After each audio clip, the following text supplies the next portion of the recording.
सोलापूर जिल्ह्यातील मोहोळ जवळ एक भीषण अपघात झालाय।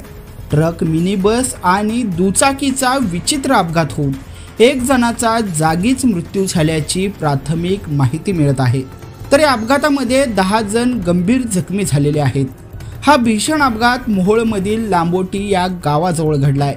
रस्त्यावर अचानक दुचाकी आडवी आल्यामुळे त्याला वाचवण्याच्या प्रयत्नामध्ये ट्रक हा दुभाजकावरून समोरून येणाऱ्या वाहनाला धडकल्यामुळे हा तिहेरी अपघात घडल्याची प्राथमिक माहिती समोर आली आहे। या अपघातानंतर मात्र रस्त्यावर अक्षरशः रक्ताचा सडा पडल्याचं चित्र निर्माण झालेलं होतं। अपघातस्थळी तातडीने मदत कार्याला सुरुवात देखील झाली होती। या ठिकाणी गंभीर जखमींना सोलापूरच्या शासकीय रुग्णालयामध्ये दाखल करण्यात आलेलं आहे।